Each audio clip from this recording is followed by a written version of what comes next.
When the news broke that music mogul Sean Diddy Combs was facing serious federal charges, the entertainment world stood still. For decades, Diddy had been seen as a symbol of ambition and success, a man who built an empire from the ground up. But now, that same empire was crumbling under the weight of disturbing accusations involving illegal transportation of individuals across state lines and links to trafficking activities. What began as whispers of misconduct quickly escalated into a full-blown criminal trial that captured national attention. The courtroom in New York became the stage for a complex and emotionally charged legal battle. Over a 2-month period, the jury heard from 34 witnesses, each testimony painting a darker picture of the once celebrated entrepreneur. The prosecution argued that Diddy had used his fame and wealth to manipulate and exploit others, particularly women, in ways that violated both moral and federal boundaries. His defense team, however, maintained that Diddy's relationships were consensual and that the government's case relied heavily on circumstantial evidence and the testimonies of individuals with ulterior motives. When the verdict came, it was a mixed result. Diddy was convicted on 2 counts related to unlawful transportation, but he was acquitted of the heavier charges, including trafficking and racketeering, that could have landed him behind bars for decades. The outcome left the public sharply divided. Some believed justice had been served, while others felt his celebrity status shielded him from a harsher sentence. Yet, beyond the legal drama, one thing became clear: Diddy's downfall wasn't just a celebrity scandal. It was a mirror held up to the culture of power, privilege, and accountability in the entertainment industry. And for Diddy, the question that now loomed was whether this was truly the end of his story, or just the beginning of a reckoning long overdue. When Judge Run Subramanian announced a 50-month prison sentence for Sean Diddy Combs, the courtroom fell silent. The man once known for his confidence and larger-than-life presence sat motionless, his shoulders slumped, eyes fixed on the table before him. For a brief moment, even the sound of camera shutters stopped, as if the world itself was trying to absorb the fall of one of music's most powerful figures. The sentence, just over 4 years, was far lighter than what prosecutors had demanded. They had pushed for 11 years, arguing that the evidence showed a long history of abuse, manipulation, and exploitation. The defense, meanwhile, had asked for no more than 14 months, citing Diddy's community work, his role as a father, and the emotional toll of the trial. In the end,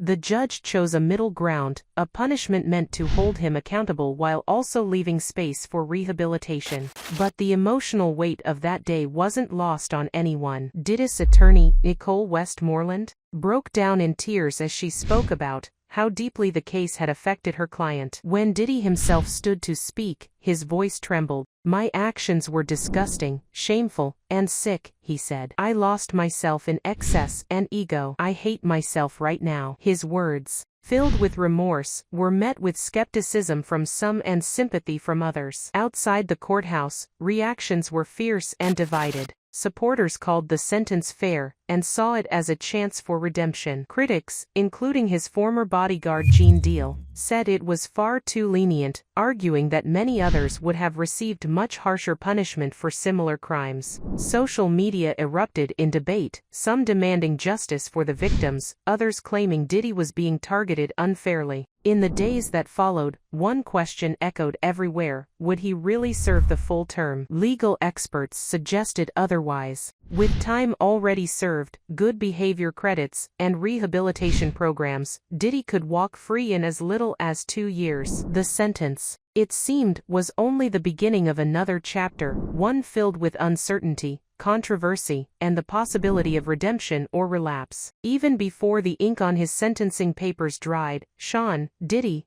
Combs and his legal team had already shifted into strategy mode. His lead attorney, Nicole Westmoreland, known for her meticulous attention to detail, immediately filed motions requesting protective custody, citing concerns over Diddy's high-profile status and potential threats from other inmates. The Federal Bureau of Prisons responded swiftly, confirming that Diddy would likely serve his time in a low-security federal facility, not a maximum security prison. Behind closed doors, the defense team's priority was clear: control the narrative and protect the brand. Despite his conviction, Diddy's empire, from Bad Boy Records to Sean John, still generated millions annually. His business managers worked overtime to separate his personal finances from company assets, ensuring that employees and investors weren't directly affected by his incarceration. Sources close to his team described it as damage control at a billionaire scale. At the same time,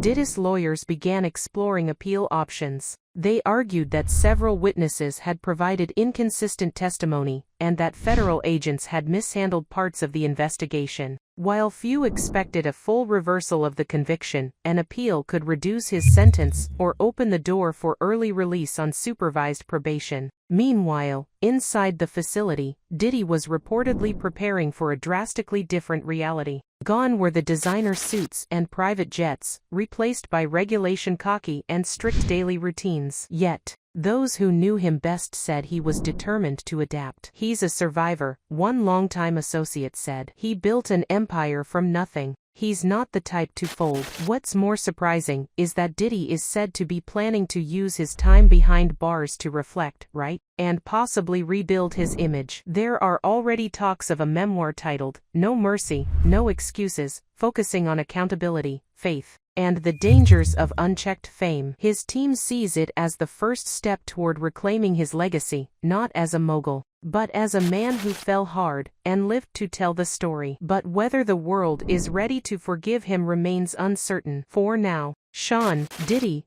Combs faces the greatest challenge of his life, proving that redemption isn't just a word, but a choice he's finally willing to make. When Sean Diddy Combs was led out of the courtroom in handcuffs, it wasn't just the end of a legal battle, it was the collapse of an entire cultural era. For nearly 3 decades, Diddy had been the face of hip-hop entrepreneurship, the party king, the business genius, the man who turned Bad Boy into an empire. His arrest and conviction sent a chill through the entertainment world, forcing artists, brands, and fans alike to confront uncomfortable questions about power, exploitation, and silence. Almost overnight, the ripple effects began. Several artists under the Bad Boy label quietly terminated their contracts. Endorsement deals with brands like Cyric and Delian Tequila were suspended or completely dissolved. Streaming platforms saw a sudden surge in plays of older Diddy tracks, not out of nostalgia,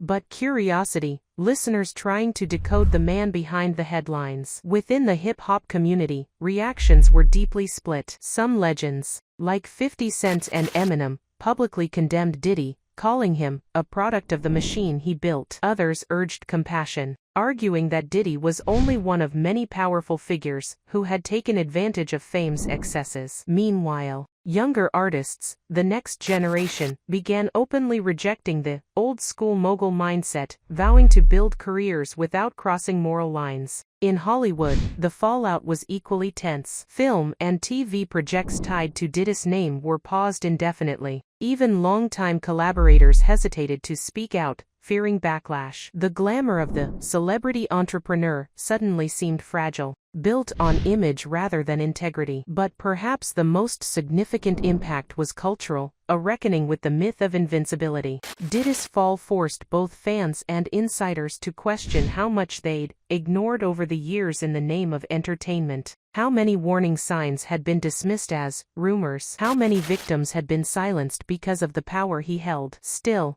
amid all the chaos, a quieter narrative emerged, one about accountability and evolution. Hip-hop, long criticized for glorifying excess and dominance, began to show signs of change. Artists started speaking more openly about therapy, trauma, and healing, topics once dismissed as weakness in the industry. In the end, Diddy's story isn't just about a man's downfall, it's about a culture learning, painfully, to grow. The empire may have fallen, but the lessons it left behind could reshape the future of fame forever.